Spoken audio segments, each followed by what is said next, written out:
Kundam.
Ah oui, c'est ça.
Voilà, Boker Tov tout le monde, j'espère que ça fonctionne, vous avez le son, vous avez ce qu'il faut, vous me dites s'il y a un problème. Boker Tov, Boker Tov. Excuse du retard, mais on reprend, change chez nous Yumakol, chez nous Mazal, comme on disent nos sages. Donc il y a des choses un peu à remettre en place. Alors Bezrat Hashem, j'ai pas les noms que je cite d'habitude, mais Bezrat Hashem, Pour Shlema, pour le Besançon Israël Yitzhak Ben Fortuné, David Ben Mesoda Cohen, Laura Alias Techava Batrayan Daniel, Laurent Sultana Badrachel, tous les malades, Bezat Hashem, tous ceux qui ont besoin de Yeshuot. Comment? Yohan Aaron Marwani. Il n'y a pas de nom de...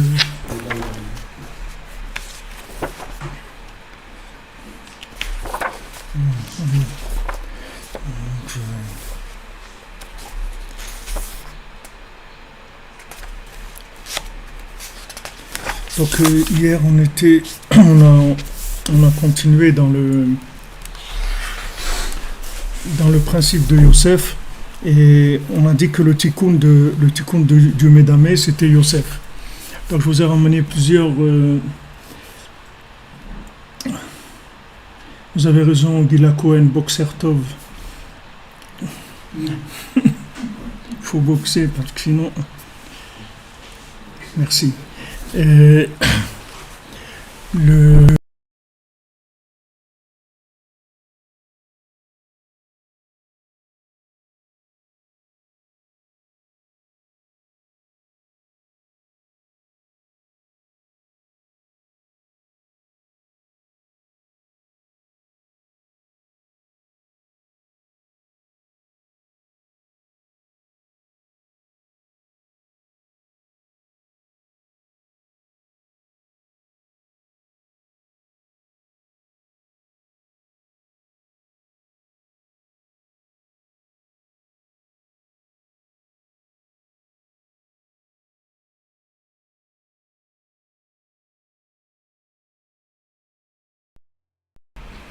n'y a plus de son. Non, chez moi il y a du son. Et tous ils le disent. Hein? Tous ils disent. Plus de son, il y a 5 qui disent plus de son. Plus de son.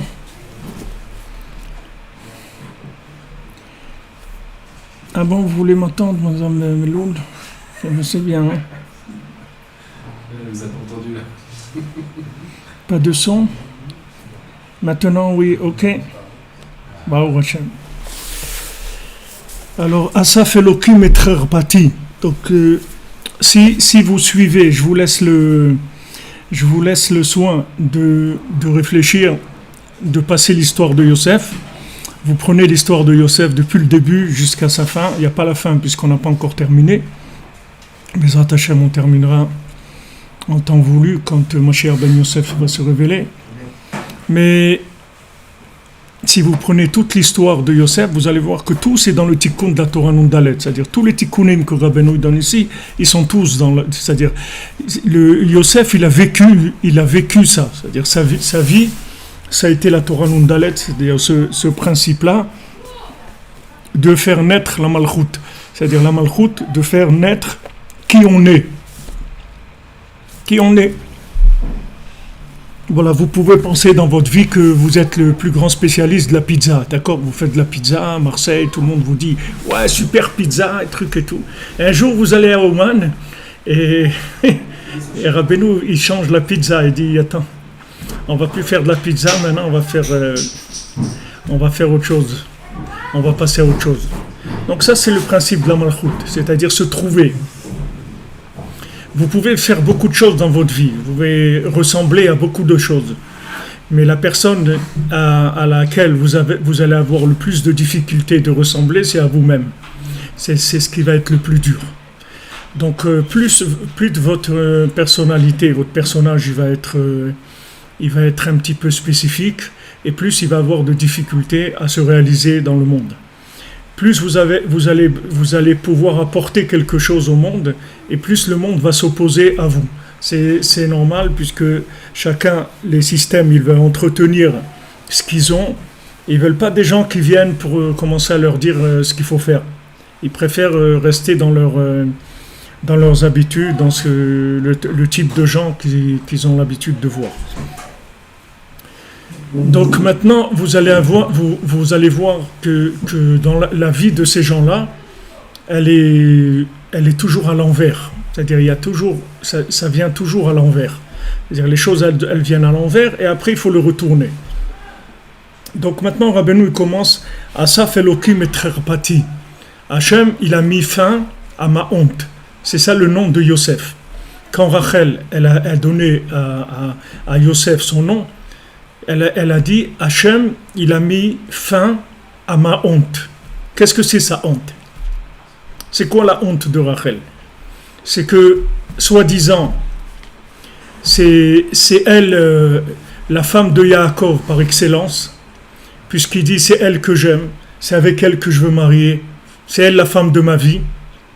Elle n'a pas d'enfants. Tous les enfants, c'est Léa qui amène les enfants, les uns après les autres. Alors c'est sûr que les gens y passaient, ils disaient Rachel, alors il paraît que tu es la bien-aimée de ton mari, hein? Ouais, ben ça se voit, hein? Ça se voit avec le nombre d'enfants que tu lui as amenés, etc. C'est sûr que donc elle devait vraiment beaucoup souffrir de ça, parce que elle représente Rachel, elle représente justement la révélation de la vérité beaucoup plus que Léa, puisque Léa elle travaille dans la Stara, Léa elle travaille dans Alma Deit Kassia, dans le monde caché, alors que la Rachel elle travaille dans le monde révélé. Donc si Rachel elle n'arrive pas à révéler, c'est très très dur pour elle, parce qu'on va lui dire mais quoi, comme Abraham Avinu, dès qu'il a commencé à révéler Hachem, il a commencé à venir la famine en Israël. Dès qu'il est arrivé en Israël, ça a commencé la famine. Alors les gens, c'est sûr qu'ils se sont moqués de lui. Ils ont dit ouais, on voit que ton Dieu il est vraiment miséricordieux et tout. Dès que tu es arrivé, c'est les problèmes qui ont commencé. Vraiment, c'est sympa ton truc. C'est-à-dire c'est tout à l'envers. Tout le principe de la Malchut, ça se révèle toujours par un début qui est à l'envers par rapport à la chose. Et si maintenant vous passez pas cette étape-là, eh ben vous n'allez jamais devenir la personne que vous êtes. C'est tout. Vous allez toujours vivre la vie des autres. Vous allez être un acteur de cinéma toute votre vie. Même si vous n'êtes pas à Hollywood. Là où vous serez, vous jouerez le cinéma que la société elle a voulu mettre en place pour vous. Elle a voulu faire de vous ce qu'elle a décidé. Et voilà, et ça dans n'importe quel système que vous vous trouvez, que ce soit les systèmes profanes ou les systèmes religieux ou les systèmes ultra-orthodoxes ou ce que vous voulez. Tous les systèmes, ils ont comme principe de mouler complètement les gens à leur forme et qui correspondent entièrement à ce qu'ils attendent.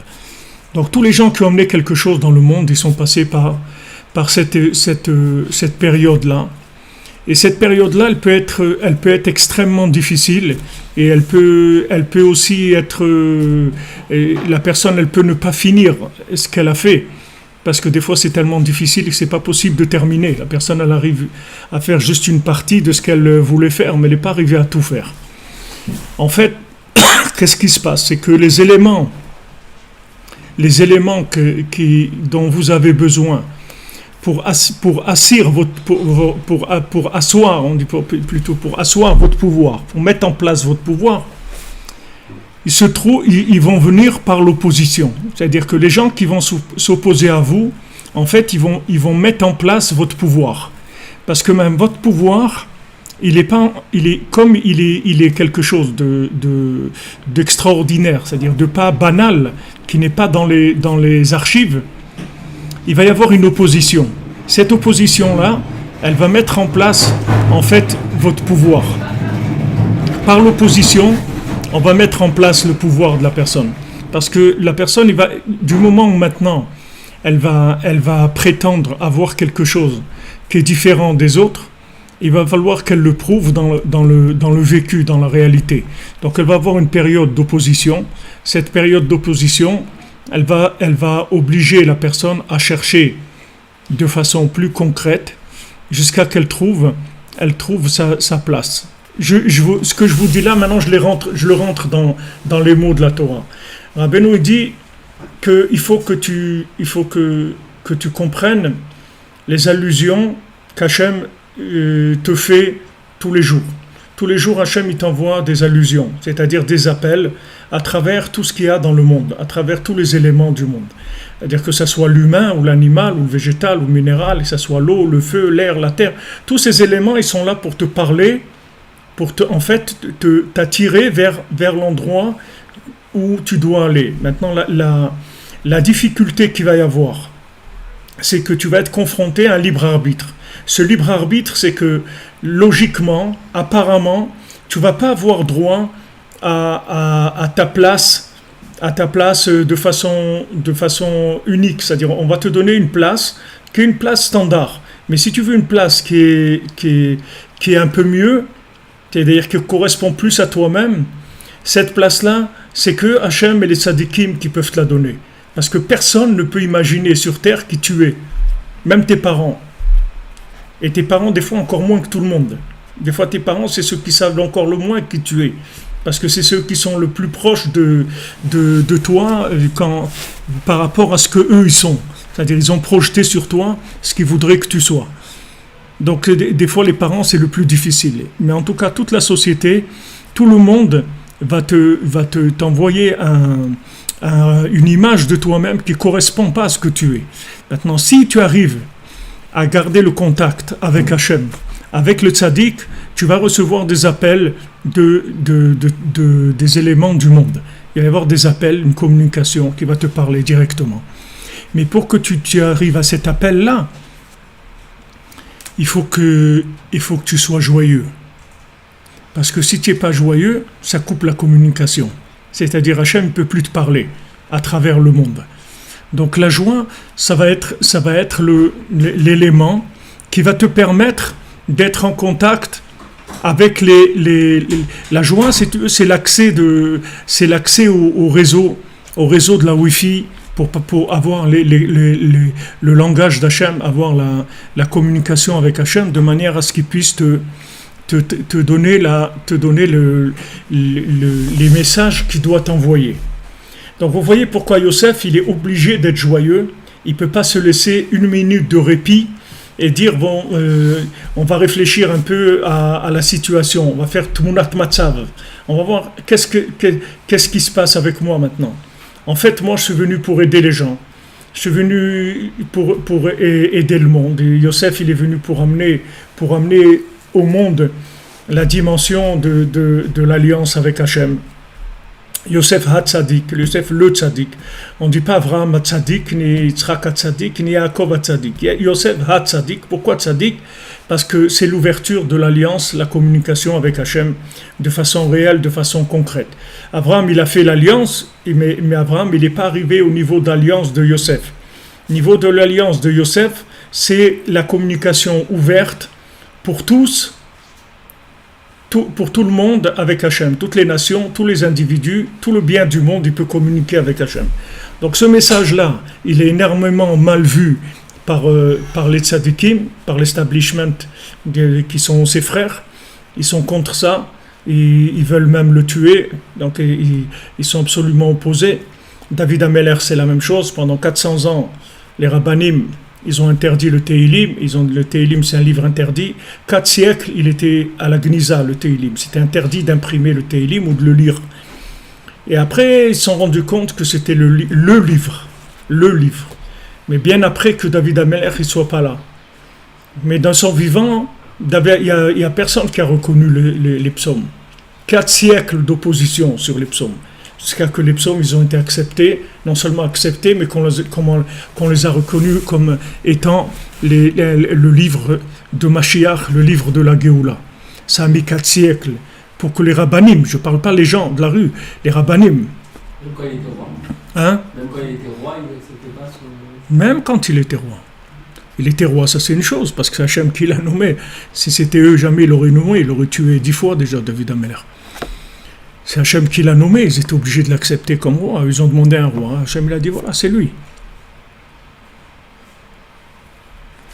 Donc ça passe pas, mais ça passe pas. Et il faut qu'il se batte parce que il doit être conscient qu'il a un message et donc il a sa méthode pour lutter, comme on verra après, qu'en fait c'est le souffle messianique qui va le sauver de cette emprise de l'extérieur, qui est l'emprise du mauvais œil, c'est-à-dire qu'on veut lui montrer une image négative de lui-même, puisque David il est méprisé, Yosef il est méprisé, puisque Yosef il jouait avec les fils des servantes. C'est-à-dire c'est pas quelqu'un qui était accepté dans le cercle des bourgeois, des gens de haut niveau de la Torah. Il était joué avec les fils de servantes, c'est là-bas où il était. David, il était considéré comme un enfant qui était né d'une interdiction. Il était vraiment considéré comme... Mais il y avait juste un os, c'est qu'il a été quand même nommé roi par Hachem. Sur ça, personne ne pouvait revenir sur cette réalité-là.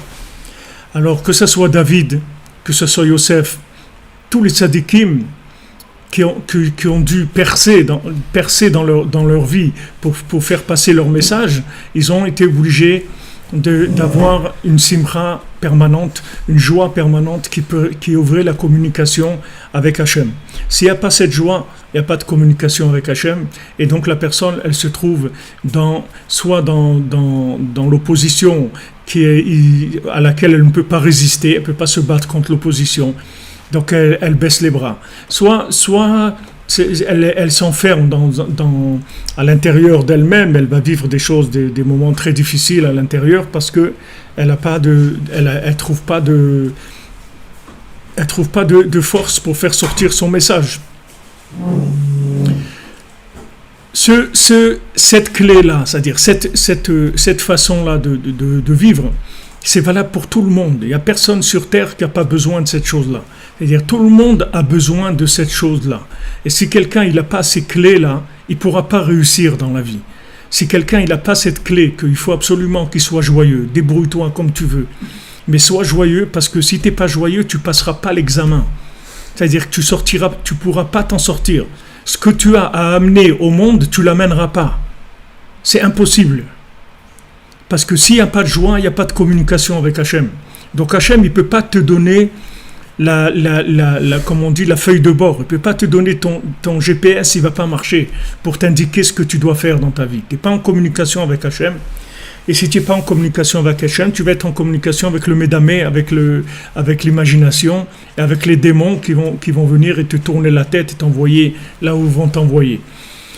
Donc ce principe-là de la joie, très, très approfondi, comme il dit Rabbeinu ici, et Bézant Hachem, on va l'approfondir encore beaucoup. N'oubliez pas que là, on est juste en train de déchiffrer la Torah, c'est tout, en débroussailler, c'est tout. On n'est pas encore rentré vraiment en profondeur dans les éléments. Juste on débroussaille un petit peu les éléments. Ici, le principe de la musique, quel est le principe de la main de Yosef, que Hachem, il lui dit, Ve Yosef Yashit Yado ala Enecha. Yosef, il mettra sa main sur tes yeux. C'est-à-dire qu'Hachem, il dit à Yaakov, toi-même, t'as pas été jusqu'au bout dans la vision des choses. Yosef, il va continuer à voir pour toi. C'est-à-dire, toi-même, t'as pas vu Yosef. Si tu avais vu Yosef, alors ça ne serait pas passé comme ça. C'est-à-dire les frères, ils l'auraient pas vendu, les frères, ils n'auraient pas essayé de le tuer, il n'y aurait pas eu... Si tu avais vu qui c'était Yosef, tu n'as pas vu qui c'était Yosef, mais Yosef, te fait pas de souci, lui, il va voir pour toi ce que toi, tu n'as pas vu. Toi, tu as été obligé de te sauver d'Égypte, oui, tu as dit à Yosef, tu ne me laisses pas en Égypte, tu ne m'enterres pas en Égypte. Comme David, il se sauve d'Abshalom.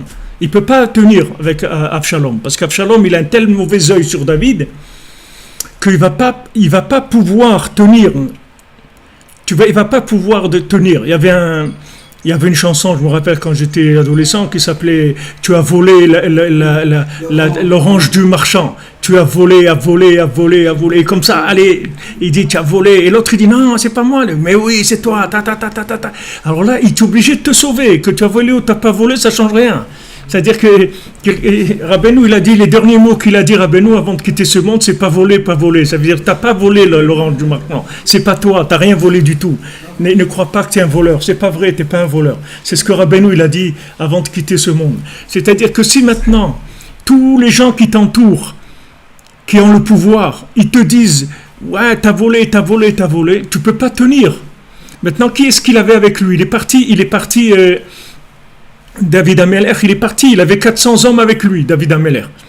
Esav, il avait 400 hommes quand il est venu attaquer quand il est venu attaquer Yaakov. 400, c'est la valeur numérique de Ra'aïn, le mauvais œil. Et David, il avait 400 hommes avec lui. Mais qui c'était 400 hommes? Ces 400 hommes qui avaient David, c'était tous les routards, tous les traînards, tous les fumeurs de cannabis et tout, c'est-à-dire tous ceux qui avaient été des victimes du mauvais œil de la société et qui n'ont jamais eu la force de naître. Alors ils se sont dit, waouh, on a trouvé un chef dans ça. Allez, on va avec David Ameller, parce que lui, il est comme nous. Il est comme nous, il avait 400 avec lui. C'était 400, c'était des victimes du mauvais œil. C'était tous les éclatés, tous les gens éclatés qu'on leur disait, ouais, mais toi, qu'est-ce que tu vas devenir dans ta vie? Tu fais de la musique, tu fais de la pizza, tu fais des trucs, tu fais ça, tu fais l'autre. C'est-à-dire, on va l'accuser sans arrêt. Et le gars, il n'en peut plus, il a envie de vivre, il n'arrive pas à vivre. Parce qu'on lui envoie toujours du mauvais œil sur ce qu'il a envie de faire. Il vient et dit, vous connaissez ces scènes-là, une fois vous rentrez quelque part, vous avez à la maison, n'importe quoi. Waouh, j'ai une super idée, j'ai trouvé une super idée, maintenant j'ai trouvé un truc qu'on met sur les bateaux et ça capte la température de je sais pas quoi. C'est un truc que t'as pensé comme ça. Alors les gens ils te regardent comme ça et disent, mais toi tu nous fatigues avec tes trucs. Voilà, ça y est, ils te cassent. Il te casse comme Yosef, il dit, qu'est-ce que tu fais avec tes rêves encore? Tes rêves là, tu es arrivé, des trucs. Le seul qu'il a écouté dans le monde, Yosef, c'est Paro. Le seul copain qu'il a eu vrai, c'est Paro.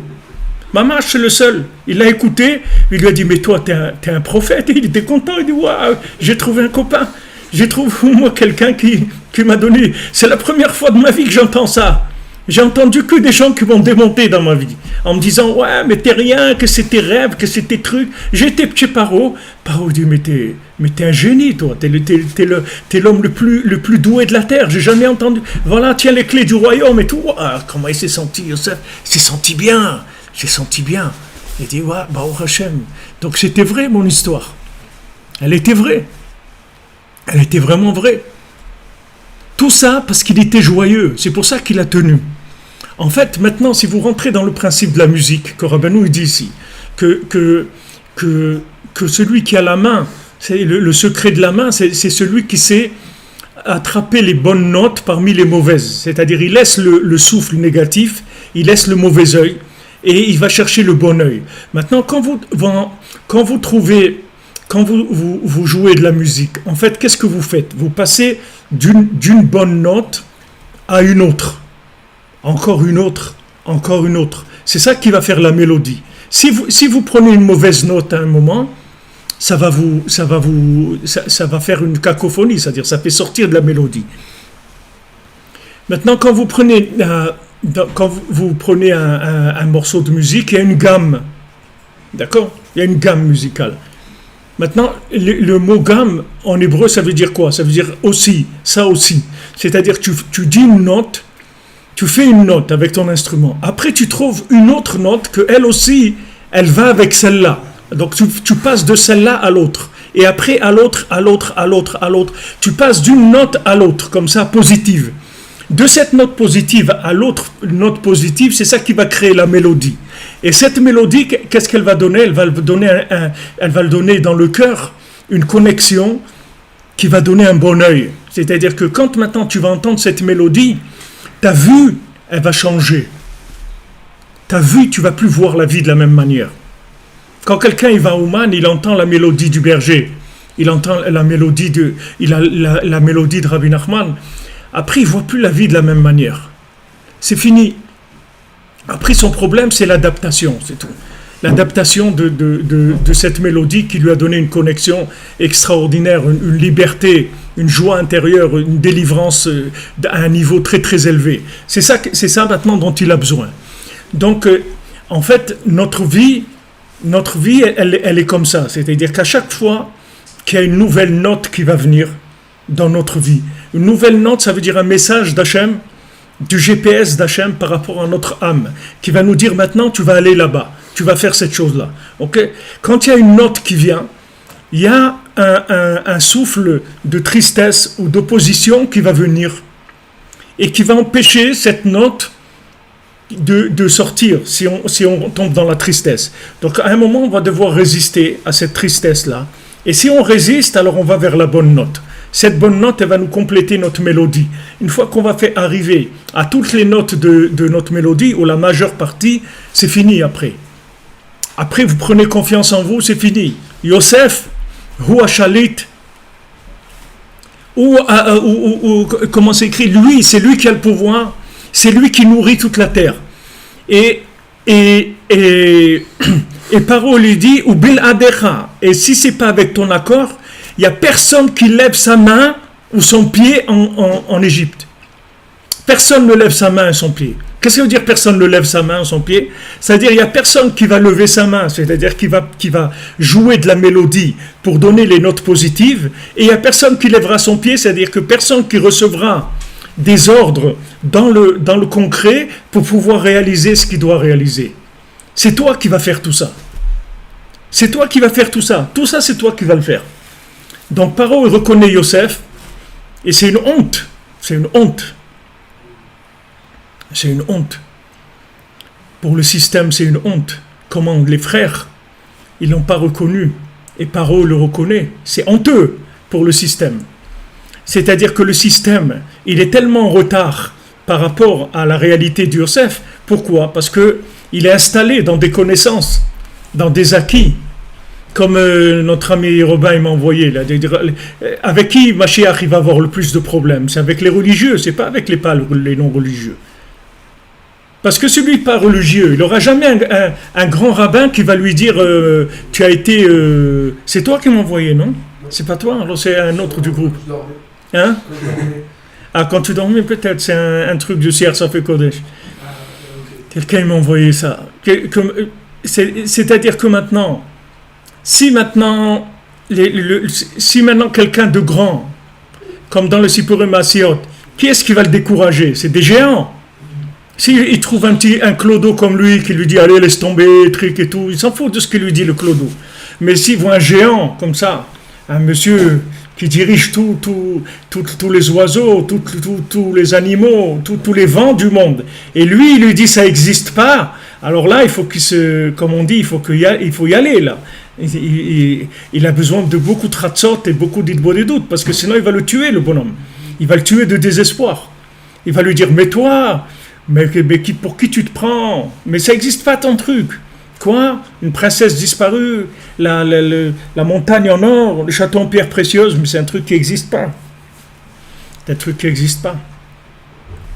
Et à la fin, ils se prosternent tous à Yosef. Et il leur a dit, Ani Yosef. Qu'est-ce que je vous avais dit? Voilà, ce que je vous avais dit, voilà. C'est ce qui s'est réalisé. Mais entre ce Ani Yosef et le moment où il raconte ses rêves à ses frères, il faut en passer comme on dit, des vertes et des pas mûres. Il faut en passer. Et il faut tenir. Il faut tenir. Maintenant, là, c'est ça qu'on voit que le Midrash, il nous dit, c'est qu'il était, on dit, méphazèse, c'est-à-dire il était dans une joie, mais, et comme ça, et comme on dit, une joie, voilà, euphorique, voilà, c'est ce que je voulais dire.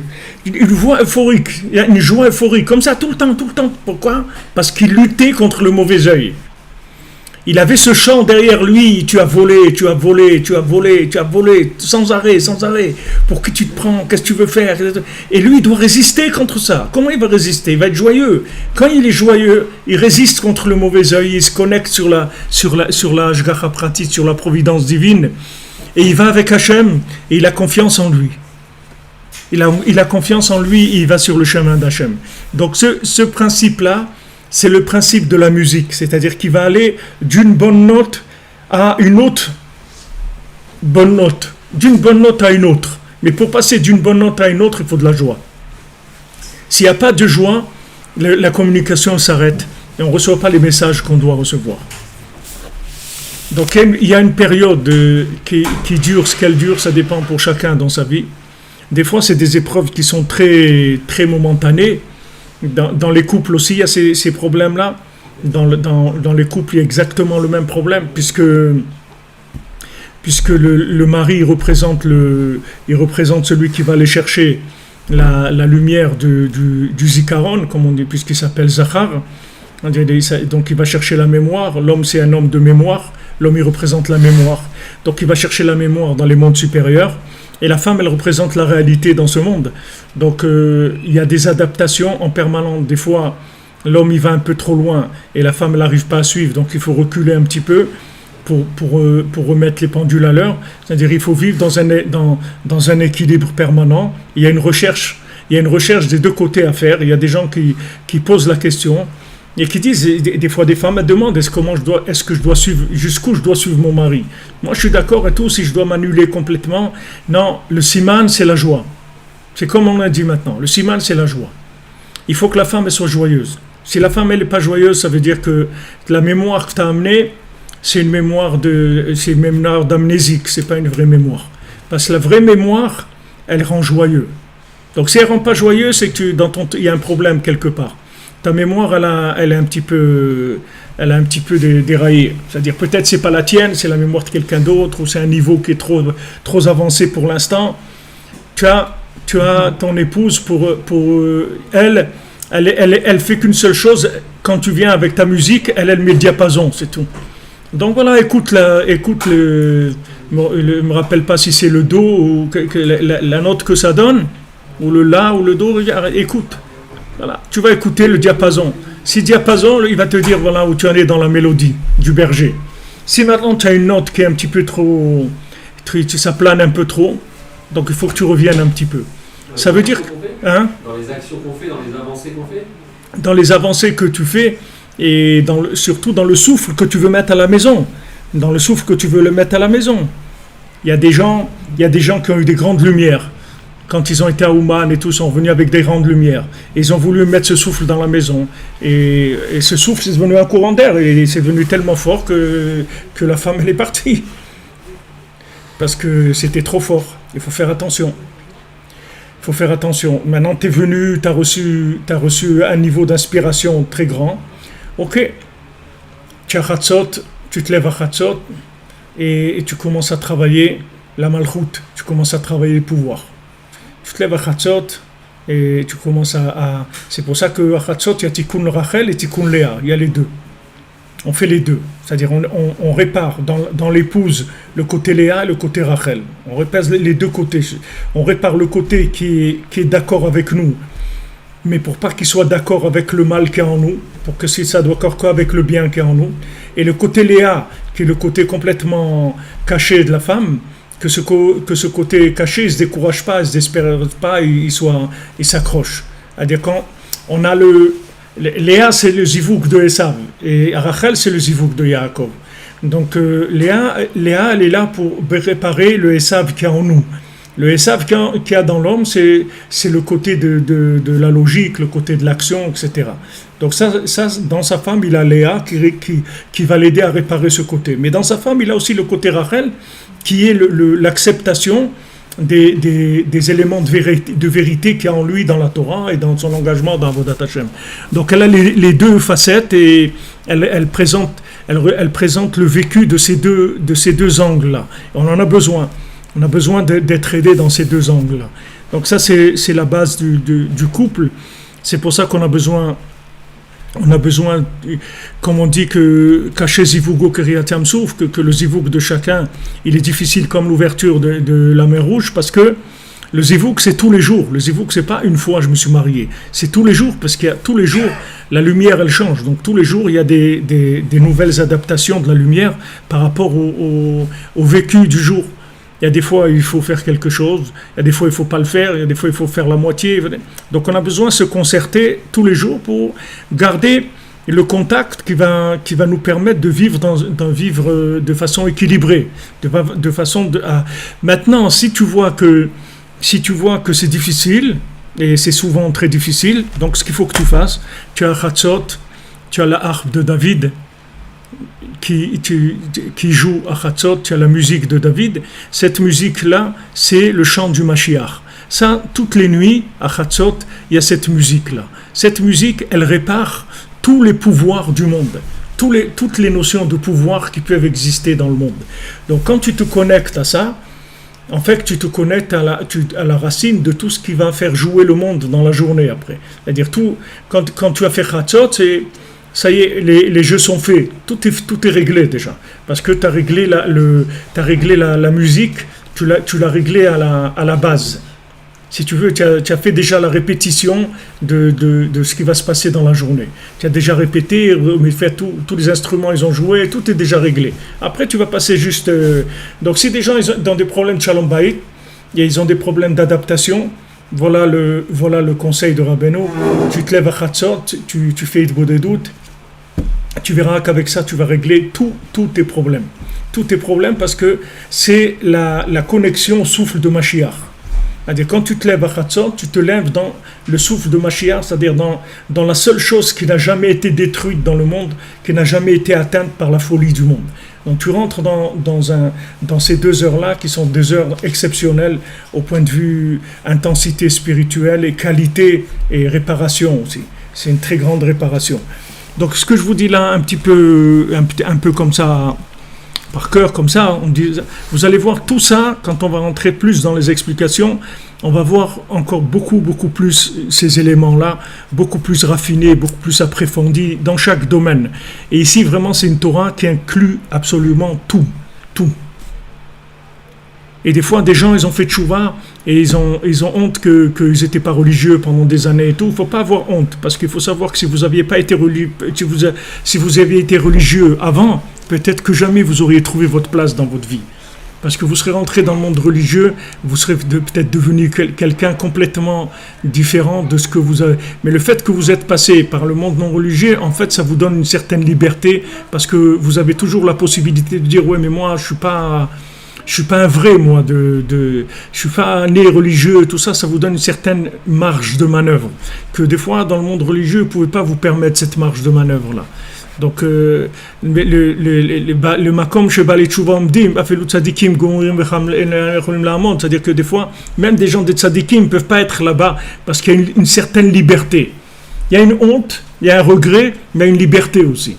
Il y a une liberté d'être qui on est, parce que comment on ne correspond à aucun système. C'est sûr que c'est très désavantageux au point de vue acceptation sociale, parce que quand on vient chez les non-religieux, on est considéré comme un religieux. Quand on va chez les religieux, on est considéré comme un non-religieux.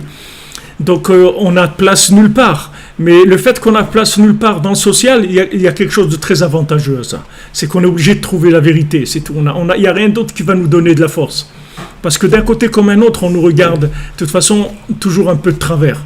Que ce soit le côté de là où on vient ou le côté de là où on essaye de rentrer, c'est toujours comme ça. Le Chatzot, c'est toujours 6 heures après la sortie de la nuit. Aujourd'hui, à Jérusalem, c'est à 1h30. 1h30, c'est à 7h30 la sortie des étoiles. De 1h30 à 3h30 du matin. Voilà, alors bonne prière, ceux qui vont prier. Que Bezat Hashem, vos prières soient acceptées, toutes les prières qu'il y a dans le monde qu'elles soient acceptées, qu'Hashem il ait pitié de son monde, qu'il y ait une réparation. Alors voilà, on est dans Yosef qui représente énormément toute cette Torah 54, et vous allez voir que on va toucher des points qui sont très klalim, c'est-à-dire qu'il y a beaucoup de globalité dans cette Torah. Et si maintenant on arrive, Bezat Hashem, à vivre cette Torah comme il le faut pendant la période où on va l'étudier et à s'imprégner, normalement il n'y a personne au monde que vous ne pourrez pas rapprocher d'Hachem avec cette Torah-là. Parce que cette Torah, en fait, vous allez apprendre à régler l'instrument de toutes les âmes du monde. C'est comment régler, pour jouer la mélodie qui va être la mélodie qui va capter toutes les âmes du monde. C'est-à-dire n'importe qui va entendre cette mélodie va vouloir se rapprocher de Dieu. Sans exception. Tout le monde. Parce que dans cette Torah-là, dans toutes les Torahs de l'écouter Moran, c'est comme ça. Puisque Rabbeinu, il a dit, dans chaque Torah, il y a une mélodie et une danse. Que si jamais je révèle la mélodie et la danse qu'il y a dans la Torah, alors le monde entier, il s'inclut dans Hachem. Tout le monde. Les êtres humains, les animaux, les plantes, les pierres, tout. S'ils entendent cette mélodie et s'ils voient cette danse-là. Donc c'est sûr que dans toutes les Torahs de l'écoute Moran, il y a la mélodie de la Torah, de l'enseignement lui-même. Mais là où Rabbeinu, il parle de la musique, C'est comme le klal que je vous ai dit de Rav Amram Nachman. Quand Rabbeinu il parle de quelque chose, alors ça veut dire que là, ça se trouve plus que n'importe où ailleurs. C'est-à-dire c'est plus révélé que n'importe où ailleurs. Donc ici, Rabbeinu il parle de la musique, c'est-à-dire à Chatzot, du lien de la musique avec Chatzot, et avec David Ameler, que David Ameler il connaissait exactement le moment de Chatzot, plus que Moshe Rabbeinu, parce que Moshe Rabbeinu il a dit vers Chatzot on sort, le soir de la sortie d'Égypte, il a dit vers Chatzot, tandis que David Ameler il a dit Chatzot laïla kum laodot lach anshpetet tzidkecha. Moi je connais le moment de Chatzot, mais il ne le connaissait pas avec sa tête, il le connaissait parce qu'à Chatzot il y avait ce souffle là qui soufflait dans sa harpe, et il entendait cette musique, il savait que c'était le moment de Chatzot. Alors ce souffle-là, c'est le souffle divin, Ruach Elokim merachefet al penei hamayim. Il y a le souffle d'Hachem qui plane au-dessus des eaux, qui est là, et qui est là, qui englobe tout ce qu'il y a sur terre. Rashi dit là-bas, couver, c'est-à-dire il couve, le souffle d'Hachem, il couve tout ce qu'il y a sur terre. C'est-à-dire tout le monde est dans la couveuse d'Hachem, avec toute la chaleur qu'il donne, tout l'amour, tous les bons conseils et tout qu'Hachem il veut nous donner. Mais il y a une chose, il faut faire attention, c'est la tristesse. Alors la tristesse, c'est des choses qui vont essayer de nous déconnecter tout simplement. La tristesse, c'est quelque chose qui va bloquer la personne, qui va la rentrer s'enfermer sur elle-même, laisser tomber sa recherche, etc. La tristesse, c'est l'ennemi numéro 1 de quelqu'un qui veut se rapprocher de Dieu. Du moment où tu as décidé de rapprocher de Dieu, sache que la seule chose qui va t'empêcher, c'est d'être triste. Maintenant, tu auras toutes les raisons du monde d'être triste. Mais sache que ces raisons-là, c'est de la folie, c'est pas des raisons. Même si c'est des raisons qui sont raisonnables, c'est de la folie. Il n'y a aucune raison au monde pour être triste. Aucune. Dis, ouais, mais j'ai perdu ça. C'est très grave. C'est très grave ce que tu as perdu, ça fait très mal, c'est une grande souffrance. Mais tu n'as pas le droit d'être triste. Yosef, comment mes propres frères, ma chair, mon sang, ils ont voulu me tuer et tout. Et ce Potiphar-là, je viens de travailler chez lui, il m'accuse de choses que j'ai jamais fait. Comment Hachem, il laisse faire des choses comme ça? Moi, tout ce que j'ai fait dans ma vie, c'était pour Hachem. Tout ce que j'ai fait, c'est pour Hachem. Pourquoi j'ai résisté chez Potiphar? Parce que j'avais la crainte d'Hachem. Et c'est ça qu'on m'amène comme récompense, 10 ans de prison, parce que j'ai résisté à une épreuve comme ça. Mais c'est quoi ce monde-là? C'est un monde de fous, c'est toute l'injustice et tout. Tu peux partir complètement, tu peux partir délirer complètement. Tu peux partir de voir l'injustice, tu peux partir complètement. Rabbeinu te dit, reste tranquille mon ami, il n'y a aucune injustice. Tu vas voir qu'après, tu vas arriver à être le roi de ce que tu dois être. Tu vas te trouver, c'est comme ça que tu vas te trouver. On ne peut pas faire autrement. C'est la seule méthode qu'il y a, c'est comme ça que tu vas te trouver. On ne pourra pas faire autrement. Toujours pareil, Rabbeinu, Rabbi Nathan, ils ont voulu le tuer, ils ont fait tout pour le tuer, Rabbi Nathan. Comment vous voulez tuer? Vous tuez quoi? Mashiach Hashem. Mashiach Hashem, celui qui a écrit le Kouté de Philan, celui qui a écrit le Kouté à la Chod. Vous voulez le tuer, vous, des religieux. Vous voulez tuer le Mashiach, mais vous êtes fous complètement. Ouais. Si tu rentres là-dedans, t'es perdu, mon ami. Si tu rentres dans ces constats d'injustice et de trucs d'angoisse, t'es terminé. Tu seras pas toi-même. Tu vas pas trouver ton truc. C'est justement comme ça que tu vas arriver à ton... Alors, ne lâche pas à aucun moment la joie. Parce que la joie, elle te maintiendra en contact avec celui qui te connaît et que celui qui veut t'amener là où il doit t'amener. Seulement, si tu es triste, il perd la communication avec lui, donc tu vas être perdu. Tu ne sauras plus quoi faire. Donc, il n'y a pas d'injustice dans le monde. L'injustice, tu le laisses à lui qui se débrouille avec Dieu, c'est pas ton problème. Moi, mon problème à moi, c'est que de ne pas tomber dans les nerfs et la tristesse. Parce que si je tombe dans la révolte et la tristesse, je suis terminé. Donc maintenant, lui, pour moi, c'est une épreuve. Ok, cette épreuve, je vais la passer. Le problème qu'il a voulu me tuer et tout, il payera. Regardez, jusqu'à aujourd'hui, on paye la Mechirat Yosef. La vente de Yosef, c'est quelque chose qu'on paye jusqu'à aujourd'hui. Tous les malheurs qu'il y a dans l'âme Israël, ça vient de la vente de Yosef. Ils ont vendu Yosef, ça se paye cher. Ça se paye jusqu'à aujourd'hui. Tous les malheurs, tout la vente de Yosef. Pourquoi vous avez vendu Yosef? Vous avez vendu le Mashiach. Pourquoi vous avez vendu le Mashiach? Mashiach Hashem, vous l'avez vendu. Vous avez voulu le tuer. Ça, c'est quelque chose qui se paye jusqu'à aujourd'hui encore. Les Chachamim disent. Tous les malheurs, il y a cette chose-là dedans. Donc il faut faire attention, chacun doit faire attention de ne pas se laisser avoir dans cette tristesse-là. Alors maintenant, quand Hachem il a dit à quand Rachel elle a dit Asaf Elokim et Trerpati, Shumamti Ketara, il adoucit le mal de manière à ce que le mal il avale pas le bien. Shumprina Taraav, il adoucit la famine. Regardez, Rabbeinu dit que le mal c'est la famine, parce que le mal c'est de la fausse vitalité, c'est de la fausse nourriture. C'est pas de la vraie nourriture. Vous allez aller faire quelque chose de mal, chas de shalom, vous allez croire que vous allez sortir avec du plaisir, c'est un plaisir qui va partir tout de suite et il restera rien. Ça nourrit pas son homme, comme on dit. Le mal, il nourrit pas. Le mal, il donne plus de faim encore. On a encore plus faim. Et les Chachamim nous le disent dans le plus grand mal qui est la recherche, la course à l'argent. C'est le plus grand mal qui existe. Parce qu'il n'y a rien qui affame comme la course à l'argent. Les Chachamim nous disent, tu veux 100, quand tu as 100, tu veux 200. Parce que l'argent, la propriété qu'il a, la vertu qu'il a, c'est de créer un manque à la personne qui l'a. Quand une personne elle a 200, elle s'est créé un manque de 400 maintenant.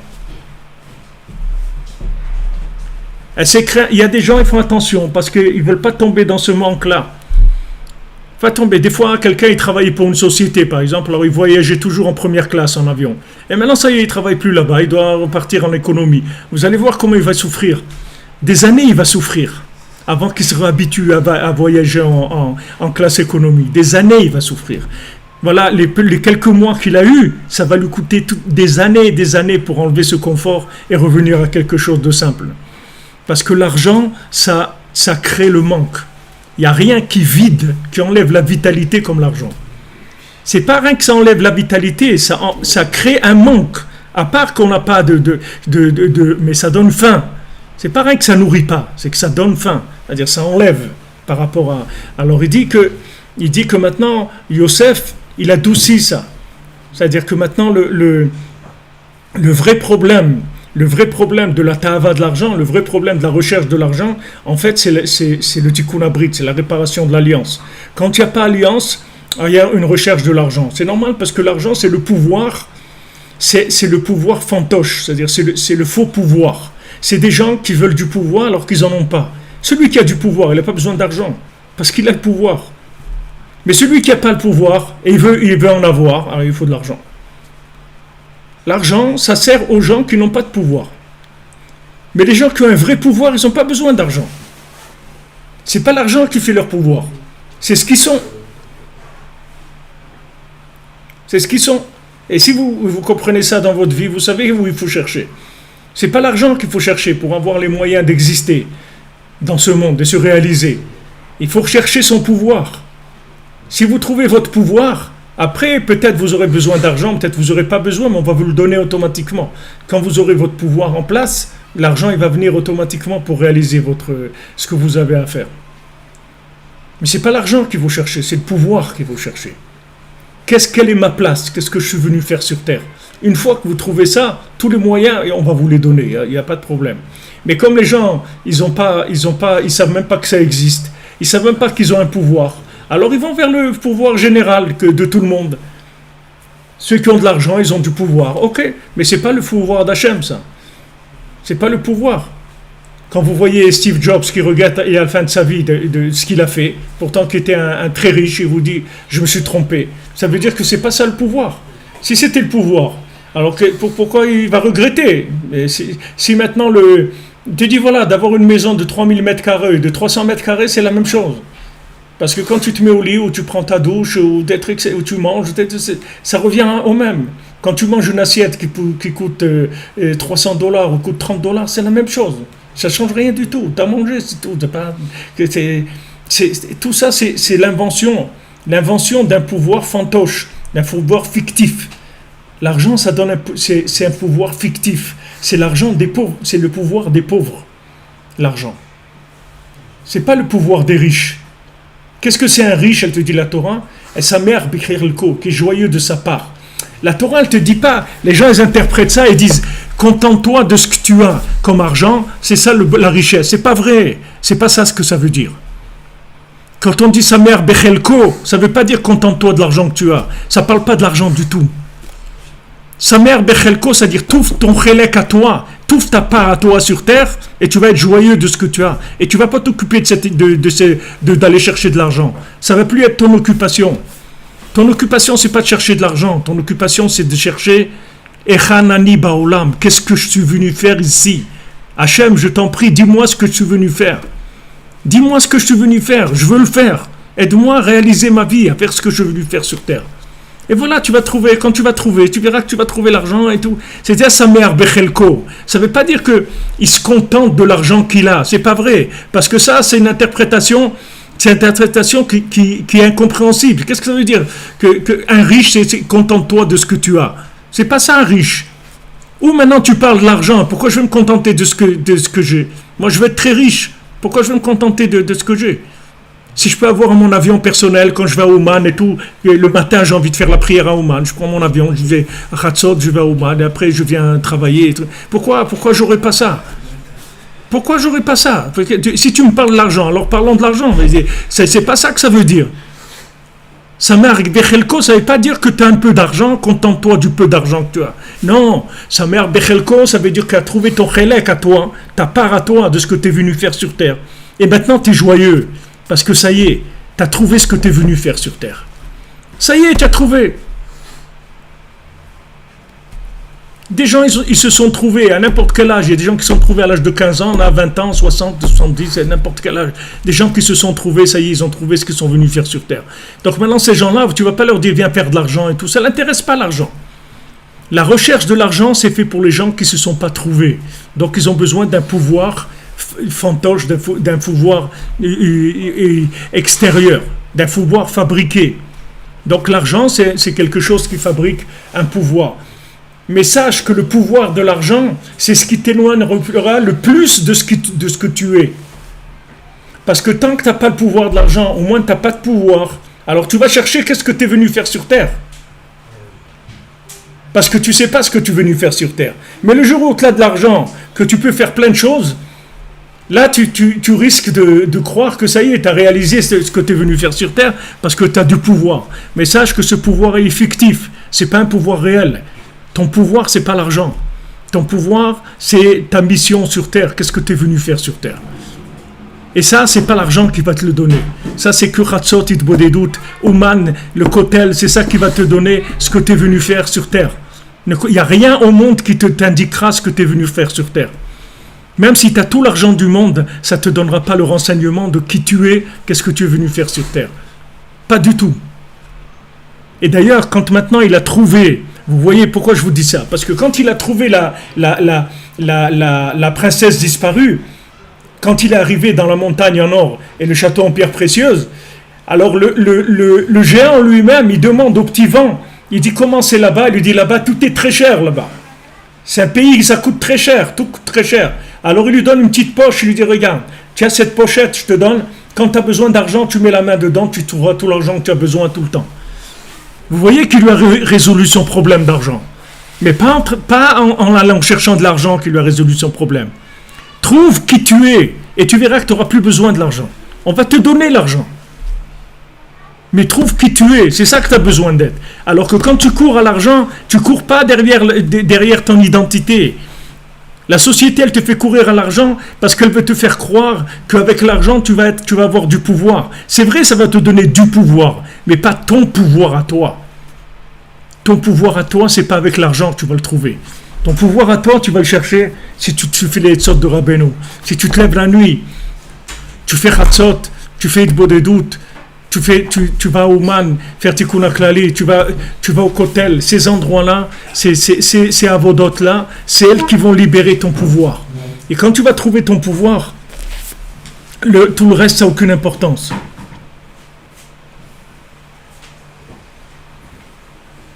Il n'y a pas Iloucha, vous demandez comment manger sans argent.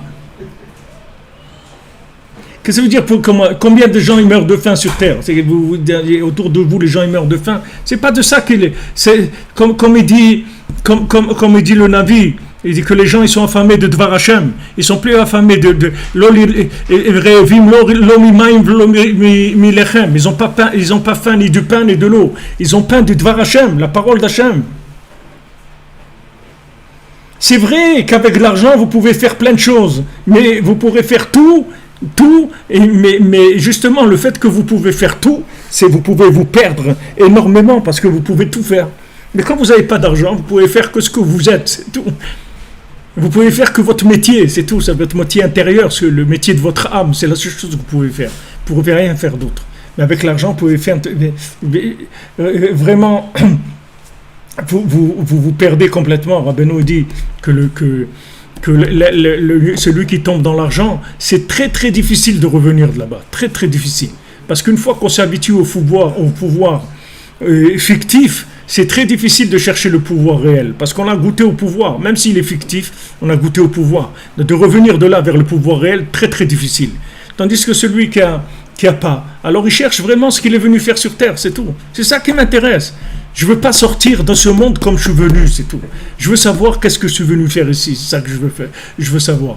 Et ça ne se trouve pas dans le monde de l'argent. Dans le monde de l'argent, vous ne trouverez pas ça. Donc il lui dit, voilà, maintenant tu as trouvé la princesse, tu as trouvé ce que tu es venu faire sur terre, voilà la pochette, tu as besoin d'argent, tu mets ta main dedans. Il lui a pas donné d'avance, il lui a pas donné 2 ou 3 millions d'euros d'avance et lui dire, voilà, quand tu as besoin, tu viens me voir. Non, il lui a rien donné, il a donné une pochette, quand il met la main dedans, il tire l'argent. Cette pochette, c'est son travail, c'est chacun là où il est, il fait son... Mais il n'a plus la tête là-dedans. Ça, c'est réglé pour lui, il fait son travail, ce qu'il a à faire, il le fait. Et après, le Ikar qui s'occupe, c'est de savoir qu'est-ce qu'il est venu faire sur terre et de le réaliser, Bezat Hashem. Alors qu'on arrive tous à réaliser. Voilà, quelqu'un qui a dit quand il peut se reposer sous un pommier, alors il est riche. Et s'il est riche, alors il est paumé. Voilà les amis, que des bonnes choses, des bonnes nouvelles. En plus, c'est Zoché, Bezat Hashem de... Voilà, des villes de richesse. Pas des gens, ils ont vécu dans le vide. Ils ont cherché la richesse, ils sont arrivés dans le vide, au vide. Ce qu'il faut chercher, c'est Dvar Hashem, la parole d'Hashem. Voilà exactement, va vers toi, c'est tout, Lech Lecha, va vers toi. Avec ça, tu auras toute la richesse du monde. Toute la richesse du monde, les amis, elle se trouve là. Il y a une chanson, il y a une mélodie du berger. Cette mélodie, tous les soirs, elle est là. Tous les soirs à Chatzot, il y a la mélodie de Rabbi Nachman, de David Ameler, de tous les tzadikim, de Moshe Rabbeinu, tous les tzadikim, ils jouent. Donc, écoutez cette mélodie. Levez-vous, écoutez la mélodie du berger. Et quand vous allez vous habituer à ça, et que vous allez l'entendre, je peux vous dire que plus jamais de votre vie, vous allez rater ce concert-là. C'est un concert extraordinaire qu'il y a toutes les nuits avec cette mélodie des tzadikim qui est une mélodie extraordinaire. Vous allez sentir un amour d'Hachem comme jamais de votre vie vous avez ressenti. Vous allez ressentir des choses très très fortes. Et cette mélodie, elle vous aspire vers d'autres choses complètement. Vous n'allez plus chercher les bêtises de ce monde. Bézat Hachem, qu'on soit zoché dans la miséricorde, tout dans la miséricorde, dans la bonté, Bézat Hachem. D'Atzlacha, des bonnes nouvelles, de la santé, des ivougim, des enfants, de la parnassa, tout ce que vous avez besoin, Bézat Hachem, Bessoud Rabbeinu Akadosh.